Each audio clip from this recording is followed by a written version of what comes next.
Біздің бүгінгі сабағымыздың тақырыбы виртуалды және кеңейтілген шынайылық. Жалпы бұл туралы маңызды мәлімет айтатын болсақ, 1901 жылы Фрэнк Баум деген ғалым алғаш рет нақты өмірдің немесе адамдардың үстіне салынатын электронды дисплей құру идеясын айтқан еді. 1989 жылы Ярон деген ғалым виртуалды шындық ұғымын ойлап тауып, оның тұжырымдамасын жасаған. 1990 жылы Томас деген ғалым кеңейтілген шынайылық деген тұжырымдамамен түсінікті ойлап тапты. Жалпы виртуалды және кеңейтілген шынайылық дегеніміз не? Виртуалды шынайылық дегеніміз техникалық құралдар және программалық жабдықтаманың көмегімен жасалынған адамдарға көру, есту, сезу сияқты сезімдер берілетін жасанды әлем болып табылады. Виртуалды шындыққа ену гаджеттері бізде 3 түрі бар. Бірінші қарапайым VR, яғни виртуалды шындық очкиі, яғни көзілдірігі. Екінші 3D модельді VR және үшінші түрі бірнеше қолданушы VR. Оларға жеке тоқталатын болсақ, қарапайым VR-да бізде пайдаланушыға виртуалды үш өлшемді кеңістік ортасында болуға мүмкіндік береді. Алайда әрекеттесусіз қоршаған кеңістікті ғана тек бақылай алады. Мұнда орта 360 градустық видеоларға немесе суреттерге негізделген. Бұл жерде сіздерге қандай құрылғылар арқылы көруге болатыны жазылып көрсетілді, қарап өтсеңіздер болады.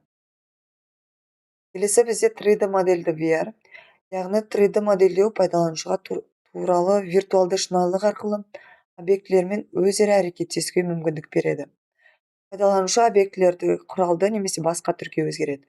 Яғни өздеріңіз суреттен байқап тұрғандай, әртүрлі перчаткалар, яғни қолға киетін қолғаптар немесе әртүрлі басқа құрылғылар арқылы пайдаланушы белгілі бір затты ұстап тұрғандай сол әлемнің ішінде жүргендей сезімге енетін болады. Үшінші түрі бізде бірнеше қолданушы VR. Суреттерден байқап тұрғаныңыздарыңыздай, бұл бізде ойындарда қолданылады. Яғни жоғары деңгейдегі графика, анимация, 3D модельдеу, яғни озық функцияларды біріктіретін орта болып табылады. Мысалы, фристайл онлайн деген сияқты ойындарда осы виртуалды VR қолданылған.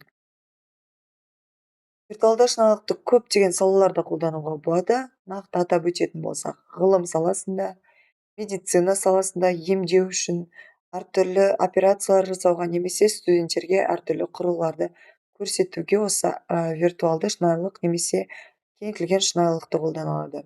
Және сурет және дизайн саласында да көп қолданыста.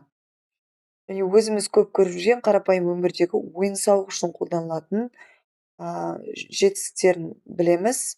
Яғни әртүрлі сол көзілдіктерді киіп көру арқылы ойындар ойнау деген сияқты мүмкіндіктер де бар. Және білім беру саласы. Кеңейтілген шынайылық дегеніміз нақты уақытта физикалық әлемді толықтыратын орта. Яғни біздің болып жатқан әлемімізге белгілі бір затты толықтыру арқылы бізге көмектесетін орта деп айтсақ болады. Біз оны қандай да бір планшет, немесе смартфон, немесе басқа да құрылғылар мен программалық жабдықтамалар арқылы көре аламыз. Өздеріңіз білетін қазіргі таңдағы ең танымал құрылғылардың бірі суреттерді тірілту, немесе тугис сияқты, яғни карталар, GPS құрылғыларында осы кеңейтілген шынайылық қолданылады. Яғни бұл нақты әлемге дыбысты, бейнелерді, заттарды немесе тағы да басқа элементтерді қосымша толықтырып береді. Кеңейтілген шынайылықтың бірнеше түрі бар. Бірінші маркерлер негізінде кеңейтілген шынайылық. Бұл дегеніміз өзіміз білетін QR, яғни белгілі бір нүктелер арқылы жасалған суретке басу арқылы белгілі бір басқа аймаққа өту. Екінші позициялық кеңейтілген шынайылық, жаңа айтып өткен GPS-іміз осы шынайылыққа жатады.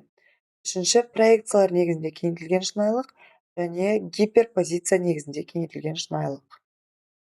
Осымен біздің сабағымыз аяқталды. Назар аударып тыңдағандарыңызға рахмет.